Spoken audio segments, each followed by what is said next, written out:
Hola, Bernardo. Welcome back to Modern, Postmodern, and Contemporary Architecture. Today, what we're going to do is basically use architecture over the course of the 20th century to kind of provide just a framework for looking at other disciplines in more detail. I think when you do that, what you get is a really nice survey of styles that painters, sculptors, and other forms of media are almost going to replicate. I've mentioned art history over time as something that's like a cycle, basically a pendulum swinging back and forth, or a cycle that keeps turning and turning and turning. In economics, I always talk about a business cycle that has rises and falls and valleys and troughs. So I really do think of art history in similar fashion as something that's being really cyclical rather than linear. That helps me understand that what we see occasionally in one movement is going to show up later in another. And that just because we've already explored an idea doesn't necessarily mean that we're done with that when we circle back to it. So that metaphor as a cycle is really, really helpful to me. What you're going to find is as we get into this is that it can be really overwhelming with the number of names and movements and things that you have to remember. But I'm really kind of missing my whiteboards here, but I'll share this with you guys. It's a lot to look at, but I want you to kind of look at this with me here. Up at the top of the board, I've just kind of drawn like no dates and just said 20th century from 1900 all the way to the year 1999, right? Up at the top, you can see just a few brief, like historical reference points. And I put in World War I, World War II. Those are the ones we typically talk about in U.S. history. We have the Cold War era and then the era of terrorism that starts with 9/11. That's really more in the 21st century. But you get kind of the idea of where we're breaking things up. What you see, the graphic in the middle is really the guiding idea. Those green wavy lines come down and refine themselves into something that I'm using or calling modernism, right? Formalism and modernism are really kind of synonymous. And you're going to see that the breakpoint for me with you guys in APR history is really the 1970s. After that, we use the term postmodernism, and what you're going to see is a diversity of styles that seems to make this whole thing swing back the other way. So looking from left to right, if I can use my highlighter pointer here, what we're really seeing is a whole lot of different voices that kind of over time get refined into a basic principle. And then we see that principle kind of rejected as it becomes even wider numbers of voices here. So I hope this graphic will make sense. I'm going to walk you through the key parts of it. Now, you guys know that if we were being held accountable for dates or identifications, these would be the things we would need to talk about: the late 19th century, the early 20th, say the first 30 years of the century, the mid 20th, which would include World War II and the response to World War II, and the late 20th, basically from 1970 forward. So what I've done for you here is I've put in what the key focuses are for those different pieces of parts of the 20th century. And what you're seeing is that there's a wide array of new materials. That's basically going to affect the basic principles of architectural design. And what you're going to find is that even though we have these new materials, there's a real effort to try and make the architecture look like the old world. So it's kind of interesting initially when we talk about Louis Sullivan and some of those early artists who really have iron and steel, but they still want to make things look like Art Nouveau or like arts and crafts. So we'll talk about these movements in a later video and give you just a sampling taste of all the different voices that you would hear at the beginning of the 19th century. Flash forward to the early 20th century, and what you get is a real idea of a utopian, hope for utopian world.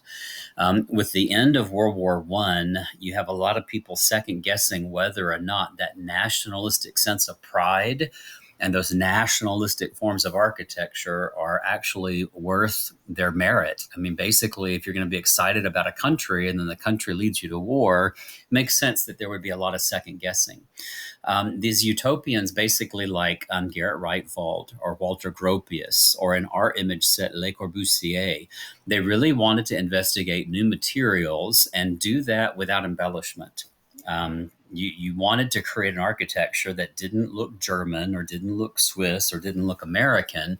And the best way to do that was to go basic and simply design spaces rather than structures. So when we get to Frank Lloyd Wright, we're going to be talking about the destruction of the box. And suddenly architecture becomes really a science of space rather than a science of solid. So you'll see those refinements begin to take place. Actually, that's the word that I use for the mid 20th century refinement here, reduction. How can you reduce even further so that you have pure spaces?